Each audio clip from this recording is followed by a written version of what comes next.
joining us for today's webinar, Hidden Epidemics, What the Data Tells Us About Our Safety. During today's presentation, attendees will be in a listen-only mode, and if during the program you would like to submit a question, please use the chat pod located in the lower left-hand corner of your screen. Type your question in the box at the bottom and click Send. If you have technical difficulties, you may contact the Help Desk at 877-297-2901. Today, Ken Kolosh, National Safety Council Statistics Manager, will discuss the leading causes of preventable injury and death, which seriously threaten our safety but receive little attention. For nearly 100 years, the National Safety Council has compiled Injury Facts, a watchdog publication that informs the public of the biggest safety threats and trends. Ken Kolosh has been the lead author for nearly 20 years and uses the data to help shape strategic direction and delegation of Council resources. Ken and his team are vital elements of the Council's mission to reduce injuries and save lives. Ken, when you're ready. Thank you very much, and it's a pleasure for me to be here with you today as part of the National Safety Month that the National Safety Council sponsors each year. We have the opportunity to provide this free webinar to really discuss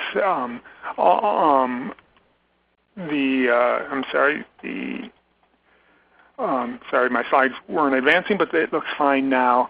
The leading cause of unintentional injury death in the United States.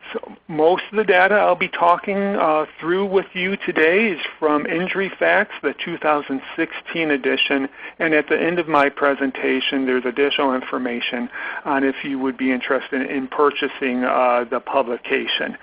But we have a lot of information to review today. I'm going to start with overall trends to give everyone a strong background on what are the current unintentional injury and death trends in the United States. Then I'll move to motor vehicle, workplace, and then finally home and community injuries and fatalities. Now let's start with overall trends, and I like to start with this pie chart in almost all my presentations because I think it gives a really important context of how people are getting hurt and killed in the United States regarding injuries. Every year, about 200,000 Americans die from injuries every year. In 2013, 192,945 people died from injury deaths. What most people don't realize, 68% of those are unintentional or accidental deaths. That is followed by around 21% of the injury deaths being suicides, and then around 8% being assaults. When we do public opinion polls, however, most people believe that there's as many homicides or murders in the United States as there are unintentional injury deaths. And that's why today's webinar is so important, to provide everyone with a comprehensive understanding of the unintentional injury death threat that we all face each and every day. In fact, unintentional injury deaths are the leading cause of death for everyone from age 1 to 42 years of age, and is currently the fourth leading cause of death overall. Also, to provide some additional context, during a typical or average hour, the same length as this webinar, 16 people are likely to die in the United States because of unintentional injuries and death. In fact, unintentional injuries accounted for 136,053 deaths in 2014 behind heart disease, cancer, and chronic lower respiratory disease.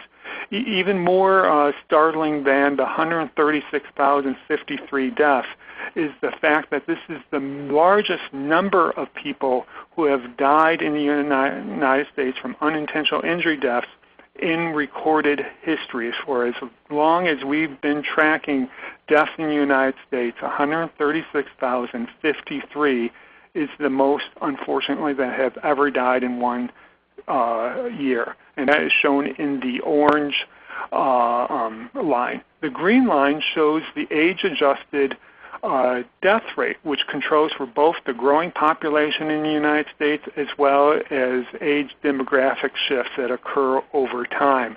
And what that shows is that a general increase has been occurring regarding our risk of unintentional injury death since 1992, and I'll be talking about a little bit why that is occurring in just a few slides. But this is also the highest unintentional injury death rate since 2007. Looking at this last year, the biggest increases in death were regards poisoning, falls, and also firearms. But I put an asterisk by the firearm increase. That is a very large increase percentage-wise of 16%. But firearm deaths are not even in the top 10 leading causes of unintentional injury deaths, with 2014 accounting for 586. Looking at the leading causes of unintentional injury death, we see the leading causes are poisoning at 38,851 deaths, followed by motor vehicle traffic, falls, and then suffocation. What's even more interesting regarding this slide is how the leading causes of death vary by age. When we look at very young children under the age of 1, suffocation, and this is primarily mechanical suffocation associated with unsafe sleeping environments, resulting in the most deaths. Then as children age, from 1 to 4, it's drowning risks, and then from 5 to 24, it's motor vehicle traffic deaths, which are the biggest risk, and then from 25 to 64, we see the devastating impact of poisoning deaths. And then with older adults, it becomes fall deaths as the leading risk of death. And take a very close look at this this table. It's color-coded by event. We're going to be moving to the next slide now, which is going to be focusing on non-fatal unintentional injuries. And what we're going to see is a much different color display. And what we see is it's a very different types of events that result in emergency department visits than it does typically result in fatalities. When we're talking about emergency department visits, the leading causes are no longer poisoning, motor vehicle, and falls, but it's falls, struck by, struck against, overexertion, and then motor vehicle.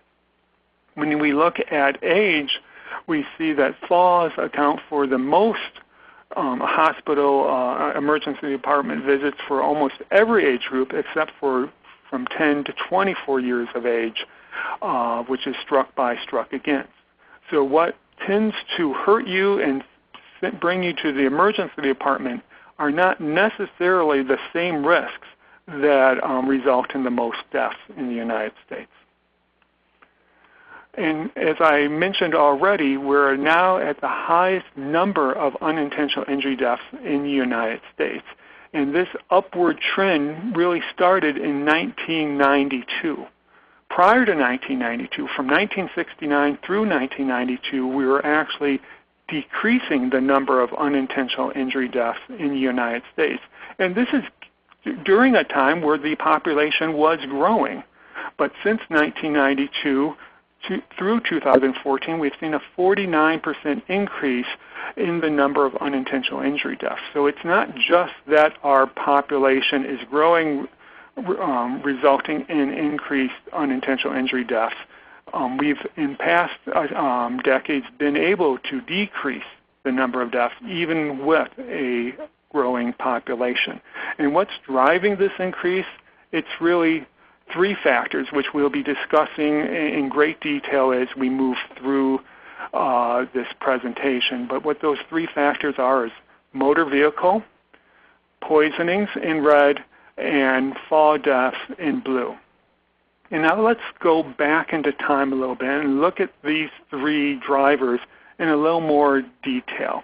This is going back to 1984, and the graph is depicting the number of deaths by single year of age for poisonings, motor vehicle, and falls.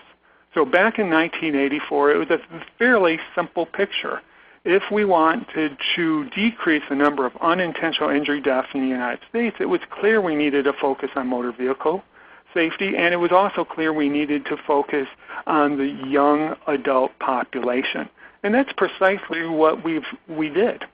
Going up 10 years to 1994, we clearly see a decrease in particularly young adult motor vehicle deaths, but we're also starting to see the first glimmer of impending danger regarding poisonings.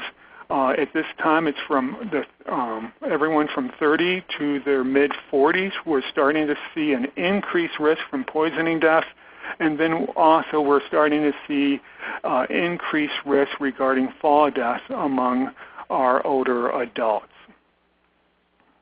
Going up another 10 years to 2004, we continue to see an increase in poisoning deaths, now impacting everyone from 20 to their mid-50s, as well as continued increases in fall-related older adult deaths.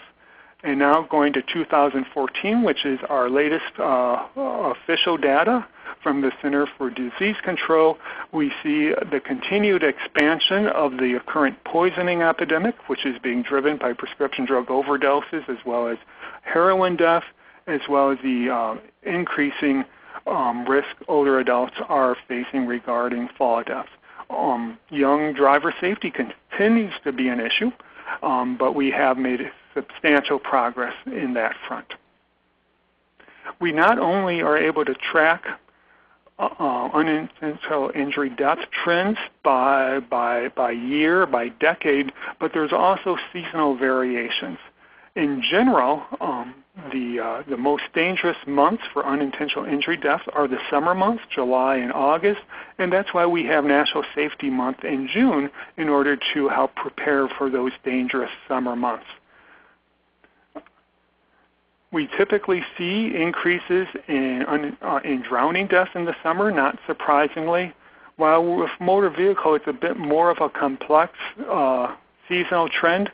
In general, in bad winter weather months, like January, November, and December, we start seeing the number of motor vehicle fatalities to start decreasing, and that's largely because of fewer miles being traveled on our roadways. But starting in March, we start seeing a gradual increase in the number of fatalities on our roads, which is closely associated with increased miles traveled, and that increase, although there are dips during the year, generally persists through October or so. Another way of looking at our individual risk for unintentional injury death is the odds of dying, which is the lifetime odds of dying from a certain event.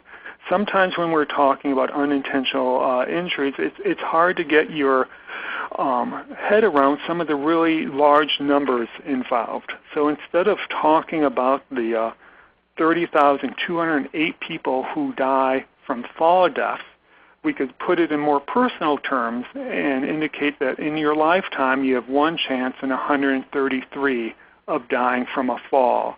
Instead of talking about the 35,369 motor vehicle deaths, we could talk about the one chance in 113 that you have of dying in a motor vehicle crash, or that you have one chance in 103 of dying from poisoning. Really the same data is used for both the rates as well as the numbers and the odds of dying. It's just a different way to talk about the same issue. We also track in injury facts the leading causes of death by state. And what we see is that some states have lower death rates than other states. Currently, Maryland, California, New York, Hawaii, and the District of Columbia are among the states with the lowest unintentional injury death rates. States that have the highest death rates currently include West Virginia, Oklahoma, Montana, New Mexico, and Kentucky. It is particularly shocking to see the devastating impact poisoning is currently having in some states, including West Virginia. In 2013, 66 36% more West Virginians died from poisonings than they did on the road with motor vehicle crashes. Although most of injury facts is focused on the human toll, the human suffering that is involved with unintentional injuries and death, we do calculate the economic cost as well. For 2014, we estimated that unintentional injuries, deaths and injuries cost $853.4 billion. These are societal costs that impact all of us directly out of pocket through higher prices for goods and services, as well as higher taxes, even if you individually did not experience an unintentional injury. Most of these costs are associated, or not most, the largest group of the costs are associated with motor vehicle, followed by home injuries, and then workplace injuries. Although workplace fatalities are relatively rare compared to the other areas, they do tend to be more expensive injuries because of the loss of productivity. And now let's move to motor vehicle. Motor vehicle fatality trends are very dynamic currently, and the reason for the wide range of changes that we've been seeing since 1993 are largely economic. From, just to explain the chart a little bit, the red line is just the raw number of motor vehicle fatalities, while the blue line is the mileage-based death rate, which controls for the changing number of miles being driven in any given year. So when we look at the raw number of deaths, we see prior to the recession a very slow, gradual increase in the number of motor vehicle fatalities, while at the same time we see a substantial decrease in the mileage death rate. This indicates that the amount of miles being driven in the United States was increasing at a faster pace than the number of fatalities. Also indicates that we were actually experiencing, on a per mile basis, safer roads in the United States in 2005 than we were experiencing in 1993. During the recession, with changing driving habits and a decreased miles driven, we saw a substantial decrease in both the number of miles, in both the number of fatalities as well as the mileage-based death rate. And since the recession, we experienced about a 5-year post-recession plateau with relatively low motor vehicle fatalities. Unfortunately, we're starting to see with preliminary data about an 8% increase in the number of motor vehicle fatalities projected for 2015. This is based on an ongoing surveillance program conducted by the National Safety Council that surveys all 50 states. So unfortunately, this post-recession low number of motor vehicle fatalities appears to be towards the end. One of the issues the National Safety Council has been involved with to help promote motor vehicle safety for many, many years is young driver safety. We have made incredible progress regarding the improvement of young driver safety, as we have seen in the historic tables at the beginning of this presentation. This is largely because of stronger alcohol-impaired driving laws, as well as state-mandated graduated driver's licensing programs. But as this chart tries to show, is young driver safety, one, is improved, but two, is a issue that impacts all of us, even if we don't happen to have a young driver in our homes. This graph shows by each year the number of young drivers, the number of their passengers, the number of the occupants of other vehicles involved in young driver crashes, as well as non-occupants, pedestrians and bicyclists that perished in a crash involving at least one young driver. And looking at this chart, you quickly see that the young drivers themselves represent less than half of the total fatalities in young driver-related crashes. one of the reasons young drivers are at greatest risk is because of speeding. These two charts taken from Injury Facts show that regardless of the day of the week or time of day, a larger percentage of young drivers are speeding when involved in a fatal crash than other age groups. The blue line is the percent of young drivers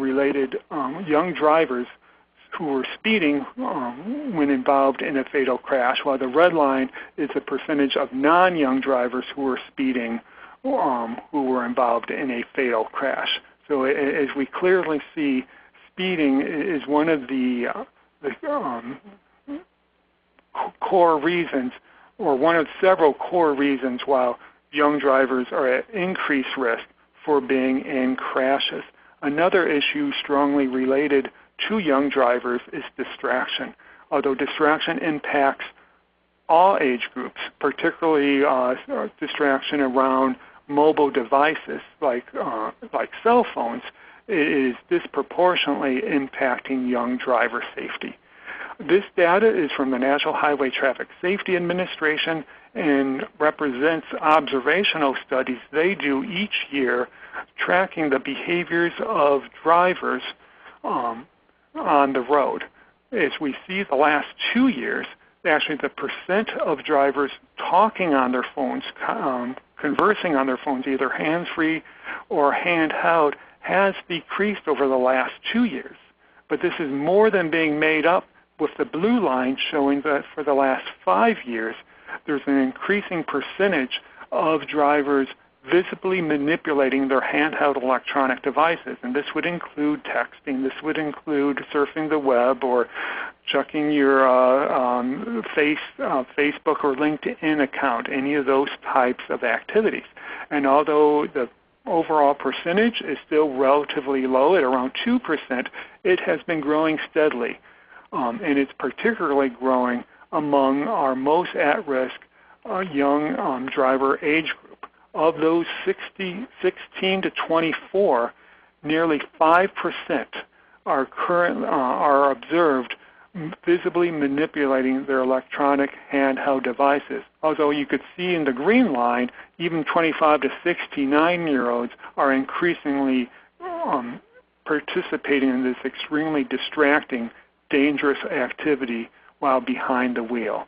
The latest 2014 data shows that among the 16 to 24-year-olds, nearly 5% of those drivers at any given daylight moment are actively distracted with their eyes off the road, their hands off the wheel, and their mind off the task of driving while they're behind the wheel.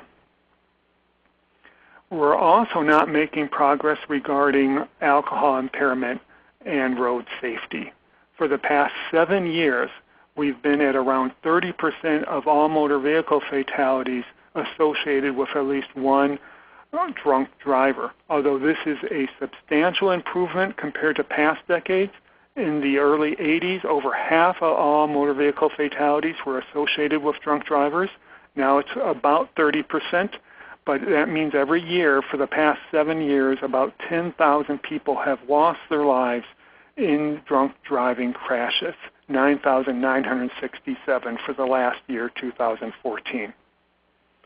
We track this issue by state, and what we see is some states are doing somewhat better than other states regarding combating this issue. This is looking at the percent of fatalities associated with a drunk driver per state. And we see some states like Oregon, Idaho, Utah, and Arizona are doing relatively well, with less than 30% of their fatalities associated with a drunk driver, while other states like North Dakota, Texas, and Massachusetts have over 40% of their fatalities associated with a drunk driver. We're also starting to track marijuana laws. State marijuana impaired driving laws are currently lagging behind state marijuana use laws. Currently, about 23 states and D.C. now allow some form of decriminalized marijuana use, and this could be for medical reasons or recreational reasons. only 18 states currently have marijuana-specific impaired driving laws. So obviously, the motor vehicle safety laws need to start catching up with the marijuana use laws that are currently moving through the states. Motorcycle safety continues to be a concern because of the increased motorcyclists face when they use their motorcycles. Motorcycles represent around 3% of registered vehicles, but only about 0.7% of vehicle miles traveled, but regularly represent 14% of the overall motor vehicle fatalities. In 2014, 4,586 people lost their lives on motorcycles. It is feared with the projected increase in motor vehicle fatalities for 2015 that even more motorcyclists will lose their lives when 2015 final data comes out, probably at the end of this calendar year. And I'd like to close the motor vehicle section with a really interesting study that was published in the National Safety Council's academic journal, the Journal of Safety Research. It was conducted by a team of French scientists exploring the positive influence of a smile. These researchers in France had pedestrians make eye contact with an oncoming car driver and either smile or maintain a neutral facial expression. And what they found is drivers confronted with a smiling pedestrian were far more likely to stop to allow that pedestrian to safely cross the road. The strength of the smile was strongest when the driver is a male and the pedestrian is a female, but the smile, regardless of the gender of the pedestrian and the driver, was positive. Now let's move to workplace. And what we see in workplace fatality trends is actually is very similar to the type of trends we are seeing in motor vehicle. And that's because both workplace as well as motor vehicle fatality trends are closely associated with the overall economy. Prior to the recession, we were seeing a decrease in workplace fatalities, but with the recession, with the decrease in hours worked, we saw even more rapid decreases in workplace fatalities. And then since the recession up through 2013, we experienced a bit of a post-recession low regarding workplace fatalities. Unfortunately, the 2014 final data came out a few months ago, and it showed a 5% overall increase in fatalities, as well as a 6% increase when just focusing on the unintentional workplace deaths. So overall, in 2014, 4,821 people lost their lives while working. When we look at non-fatal, the distribution of non-fatal injuries, and these are injuries involving at least 1 day away from work, we see that the vast majority of non-fatal injuries occur to individuals working in the private sector, and the majority of those private sector employees are service workers. Workers are most likely to be hurt through overexertion or bodily reaction, followed by contact with object or equipment, and then finally slips, trips, or falls. When we look at non-fatal injury rate trends, we don't generally see the economic patterns we see with the number of fatalities in a given year, but we have seen a general decrease or improving unintentional or a occupational injury rate, both in total cases in blue, and this is the total cases recordable by OSHA guidelines, as well as the more serious cases, the days away from work cases. We also track average workers' comp claim costs, and this for 2012 through 2013. We estimate that there was an average of $37,738 per average claim cost. and the most expensive part of body to be injured was the head and central nervous system at $78,183. And we also have additional data injury facts on workers' comp costs regarding other factors. We also track non-fatal workplace injury rates by industry. Some of the industries with the lowest rates include some of the white-collar industries that you might expect to have relatively low injury rates, but you're also seeing some manufacturing industries that are also able to achieve very low injury rates. This includes computer and electronic product manufacturing, oil and gas extraction, apparel manufacturers, as well as petroleum and coal product manufacturing. Many of these industries with some of the highest rates tend to have a lot of emphasis on material handling, so there's a lot of injuries, overexertion injuries in these industries, and that would include air transportation, couriers or messengers, animal production, as well as nursing and residential care facilities that have many challenges regarding patient movement as well as trips and falls. Injury facts this year is highlighting contractor fatalities, and one of the interesting findings here was the distribution of contractor fatalities by industry. What we found is that over half of the construction fatalities in 2014 were among contractors, 453 construction contractor fatalities in 2014. And now let's move to home and community. Home and community is injuries and fatalities that occur in or around the home, occur in public places, but exclude work-related events as well as motor vehicle crashes. And the reason we focus on home and community is it's because where most of us get hurt or killed. Of the 136,053 deaths in 2014, 98,600 of them occurred in our homes and community, an additional 30.5 million medically consulted injuries. Over half of all non-fatal injuries that occur in the United States occur in our homes or around our homes. Most of these fatalities are either poisoning, occurring to individuals 15 to 64 years of age, or falls, impacting primarily the 65 and older population. Now let's dive a little bit into poisonings, and then we'll focus a little bit more on falls.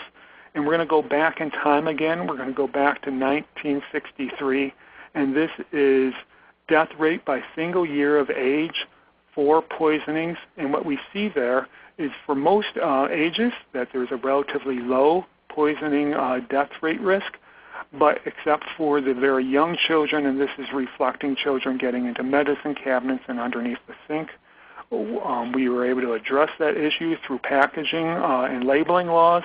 We were able to, within 10 years from till 1973, to be able to drive down the number of young children deaths regarding poisoning. Now we're moving to 83, and for virtually all age groups, we see relatively low poisoning rates. So poisoning, as we knew it in 1983, was nearly a back burner issue. But in 10 years after that, we start seeing the start of what we now know is a poisoning epidemic, initially impacting 30-year-olds and 40-year-olds. Going up 10 more years to 2003, we see the expansion of the epidemic impacting everyone from their 20s through their 60s. And in 2013, a continued expansion. And then in currently 2014, we know that from 1963 to 2014, we've experienced a 550% increase in age-adjusted death rates. This is largely being driven by drugs. This is a stacked area chart showing the number of deaths by substance, and all but the very top of this mountain In orange are drug-related deaths. The largest proportions of those deaths are prescription opioids as well as heroin and cocaine deaths. The overall increase is being driven by prescription opioids, that is shown in the green line. Also benzodiazepines, which are a sedative that are often mixed when individuals use prescription opioids for non-medical reasons. And also, starting in around 2011, we started seeing a huge increase in heroin deaths in the United States. And although the poisoning issue is primarily a fatality issue for adults, 98% of all poisoning deaths are occurring to individuals 20 or older. The majority of poisoning-related exposures, as measured by calls to the poison control hotlines, 46% of those are for children under the age of 5. So although poisonings are an issue for primarily adults for fatalities, it's a safety issue for nearly all ages in our population. And now looking at older adult falls, we've seen fall deaths skyrocket in the United States, and that is virtually all because of the increase in older adult falls. The red bars towards the bottom are the number of non-older adult fall deaths, so individuals under the age of 65, and the purple line is their death rate. We see no increase in death rate, so what increase we see among the younger population in falls is explained by the growing population. In contrast, we see huge increases in both the number and the rate of older adult falls. This is being driven by really two factors. The first is we have demographic changes in the United States. We simply have more older adults in 2013 than we did in 1999. That explains to some extent the increase in the number of fall deaths. But what we also are experiencing right now is actually an improvement in record keeping. In the 90s, we did not do a very good job of linking a death if it did not occur very soon or at the time of the incident. And when we talk about older adult falls don't tend to be immediately life-threatening. Older adults aren't tending to fall from ladders or scaffolding. Most older adult falls are falls to the same level, resulting from a trip or a slip onto the floor, perhaps breaking a hip, resulting in medical treatment, potentially resulting in secondary complications, resulting in death either weeks or months following that fall. We are now much better able to connect the dots and link the initial fall event with the subsequent death, far better than we were able to do in the 90s. So some of this increase we're seeing is a reflection of better record keeping. So we have a much better sense today of the true risk our older adults are facing regarding falls than we did previously. I also want to touch on firearm deaths. Firearm deaths, as we are all aware of intensely because of the news coming out from Orlando, is a national concern that takes all of us back. What we see trend-wise is when we look at homicide firearm deaths, up through 2013, we have seen a little increase in homicide deaths regarding firearms. What we have seen is actually a very large increase in suicide-related firearm deaths. Fortunately, we also see relatively low unintentional firearm deaths. So accidental shootings remain to be relatively rare in the United States, although we did see also some uptick in 2014 regarding this issue. Just a few more slides. I really wanted to highlight the tracking of weather-related deaths. In 2014, the United States experienced approximately 546 weather-related deaths. The most dangerous months in 2014 were January, with resulting primarily from snow, ice, temperature extremes, and other winter weather, while the second most dangerous month was March, and that was because primarily because of a debris flow impacting one community in Washington State. And for my last slide, I wanted to touch on home fire safety. Home fire safety is obviously an issue that impacts all of us. And I thought this graph did a really good job of exploring the various levels of risk we face as we progress through our lives. If we look at young people from, let's say, 20 to 34 years of age, we see that this age group represents 21% of our population, but represents 11% of the home fire fatalities and 25% of the home fire non-fatal injuries. What this means is young people, 20 to 34, are at decreased risk for home fire deaths, but a slightly elevated risk for non-fatal home fire injuries. As we age, let's look at the 65 to 74-year-old age group. This age group represents 7% of the population, as shown in the red bar, but 13% of the fatalities and 7% of the non-fatal injuries. This shows that older individuals, largely because of mobility issues, have a higher risk than normal of home fire deaths, but not an increased risk for non-fatal injuries. And with that, I would like to encourage you, if you found this information valuable, to contact our customer service group to order your own copy of Injury Facts. It's available both by book as well as electronic download. And with that, I would like to open it up to questions. All right, wonderful. And to ask a question via the web presentation, select the chat pod located in your lower left corner of your screen, and then type and send your question. And we'll take our first question now. And it reads, from the data that you presented, are there more deaths at work or at home?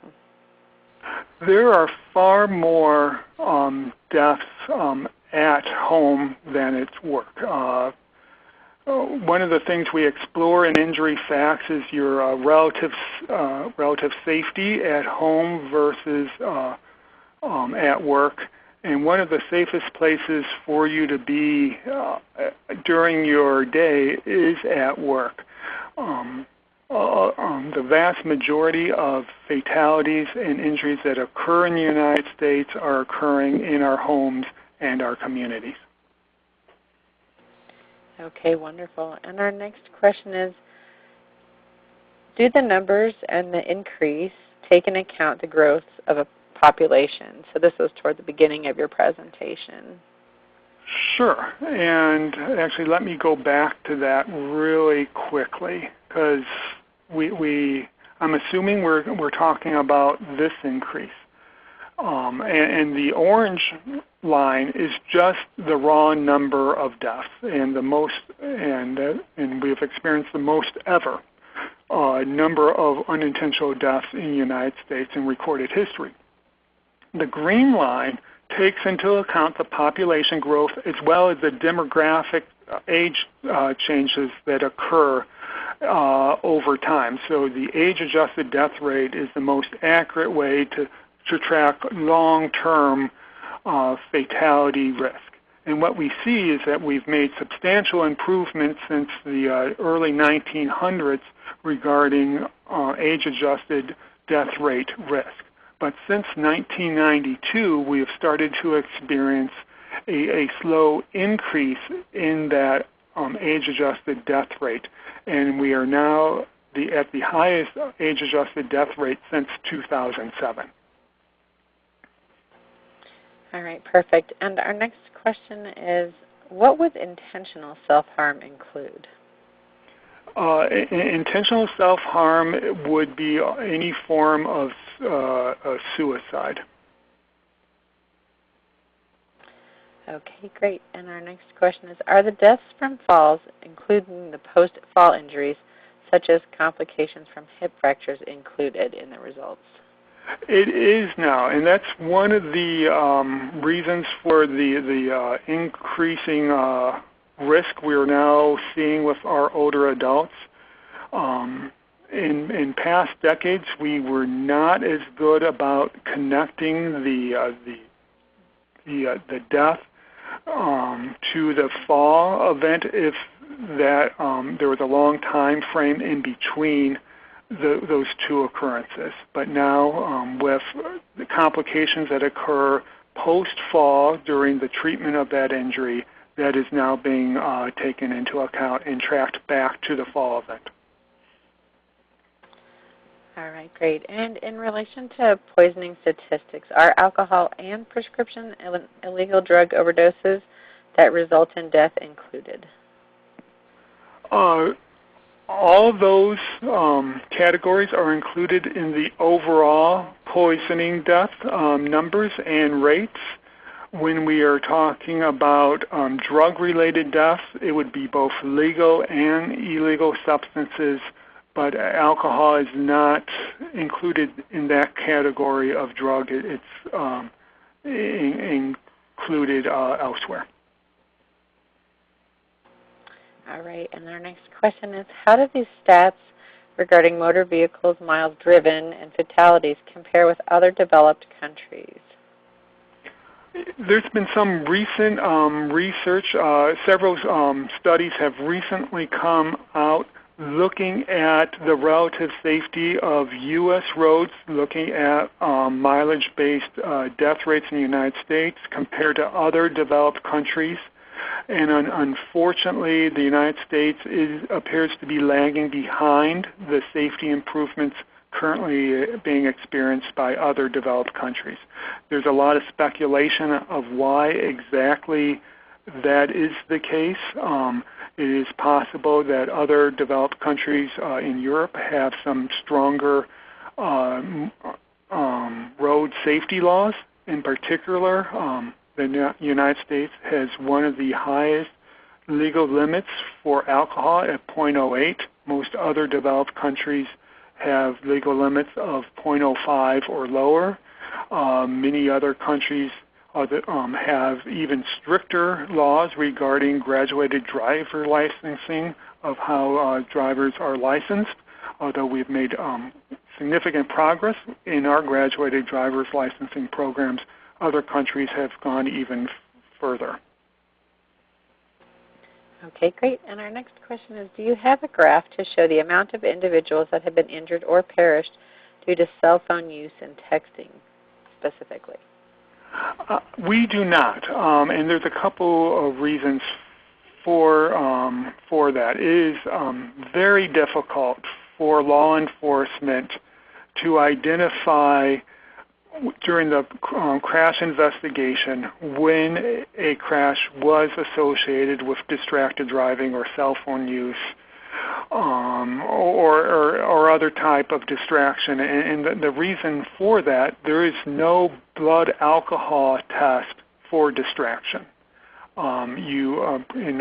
Most drivers would have to self-report or be observed doing a distracting activity in order for that crash to be categorized as a distraction. Because of this underreporting, the National Safety Council does not have much faith in the current distracted driving fatality estimates currently being developed by the National Highway Traffic Safety Administration. We really consider that a minimum level of the true impact distraction is having on our roads.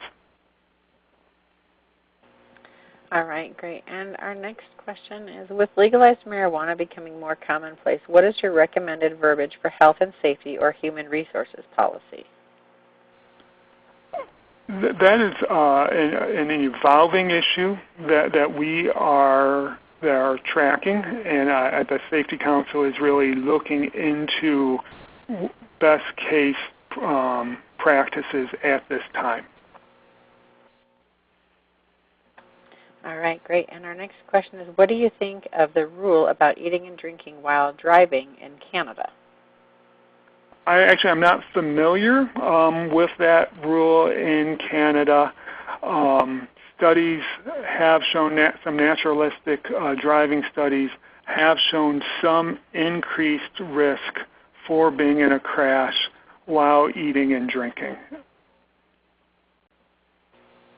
All right, and our next question is, are you seeing more incidents with four-wheelers and golf carts since some local governments are allowing them to be driven on streets and roads?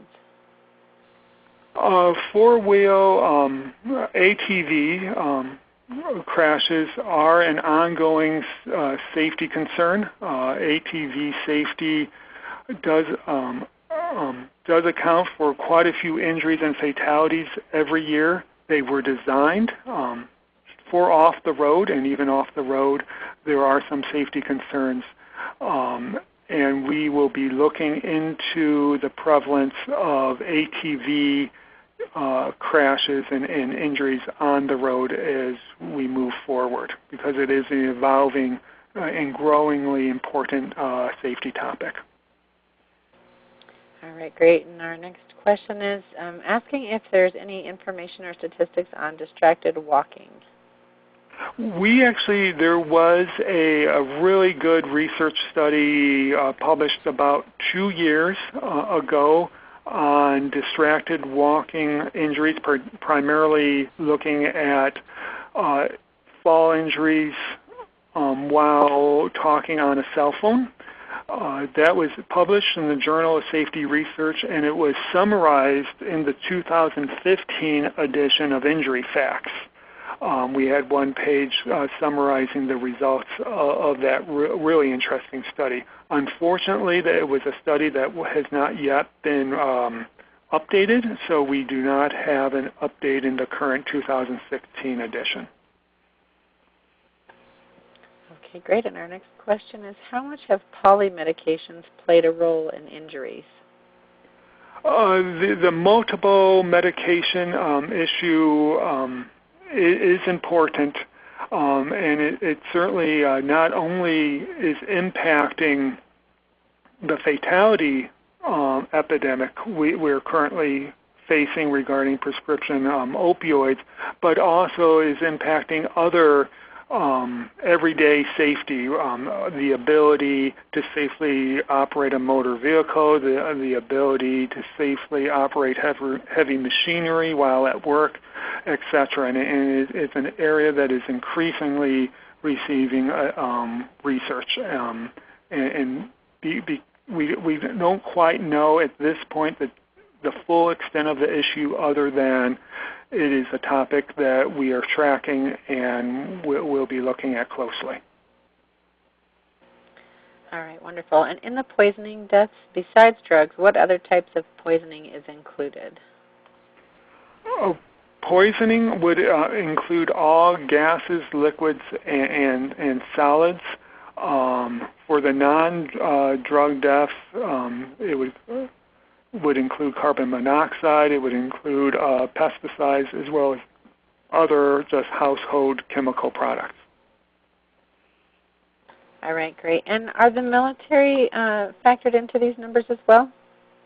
The military is included in the fatality estimates if the death occurs in the United States. If it is a military personnel dying outside of the United States, that death would be counted in that country's death record and not the United States. All right, wonderful. And what about incidents or deaths that are related to illnesses like pathogen agents such as MRSA and tuberculosis? Those are categorized as natural causes of death, and the injury deaths that we focus on, the unintentional injury deaths, are classified as external causes of death, and I don't personally track the natural causes of death particularly closely. And are not generally, although we do have some summary data to compare natural causes of death frequency to unintentional death frequency, Injury Facts doesn't explore it natural cause of death particularly deeply. Okay, great. And then we have a question about, could you explain further why there are secondary reasons an older person would perish from a fall with a hip fracture? Doesn't seem to make a lot of sense why a person would die because of a broken bone. Sure. Well, particularly with older adults, the event is not immediately life-threatening, but puts into a set of events that result in subsequent death, and those, and because that's the series of events, hospitalization to treat a immediately non-life-threatening injury like a broken bone can result in secondary infection or complications.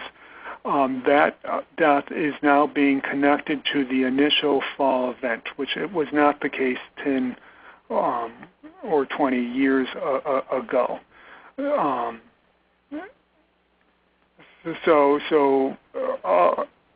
We have a much better sense now of the true impact falls are having on our older population than we did before. And without that initial fall event, the subsequent fatality would not be occurring, even if that fatality was a result of pneumonia or some other secondary infection.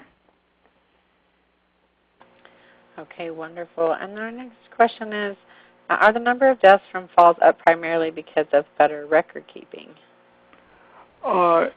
Better record keeping and a growing active older population are both of the reasons why the death numbers are up. Okay, great. And do you see any differences in terms of demographics of where people are located in the United States and also between men and women? Yeah, that's a really interesting topic. It's really a fairly complex question. Yeah, we definitely see differences by region, and as we touched on very briefly, there are state-level differences. Often the more rural regions of our country are currently most at risk for poisoning-related deaths. It's where the prescription drug opioid is even worse than nationwide. Also, in rural parts of the country where there's more open roads, more high-speed highways, although our highways are very safe, when crashes do occur, because of the speeds involved, they do tend to be more fatal. So you tend to see higher motor vehicle fatality rates in rural communities. So in a very broad sense, our rural communities are impacted by unintentional death to a greater extent than our more urban environments. Also with gender-related differences, young males are at increased risk for motor vehicle fatalities than young females. Also, when we're looking at older adult fall deaths, we have an increased prevalence of women suffering from falls than the male population. All right, wonderful. And we want to respect our listeners' time and our speakers' time, so we'll take a few more questions here. Our next question is, you showed impacts of THC use on driving data. Is there data available on THC-related injuries or fatalities in the workplace? Ongoing research is being done. No, we don't have really good numbers on that topic as of yet, but ongoing research is being done. So hopefully in the next few years, we'll start having a better sense of the true impact of THC on our workplace as well as on our roadways. All right, wonderful. And then our next question is, in the workplace data, there were stats regarding bodily reaction. Could you define this term? Sure. It's overexertion and bodily reaction. This are often when you think of overexertion, think of lifting and twisting type injuries. So this is when our bodies are exerting a force on an external object and suffer an overexertion or a strain type injury. So versus having an object hit us or us hit an object, this is that kind of body reaction strain injury. Okay, great. And our last question for today is, are universities included in your industry statistics? Yes. Anytime you are working, you would be included in the overall Bureau of Labor Statistics workplace statistics, but it's important to realize if there was a injury occurring in a university, only the professors and other employers would be counted in that workplace statistic.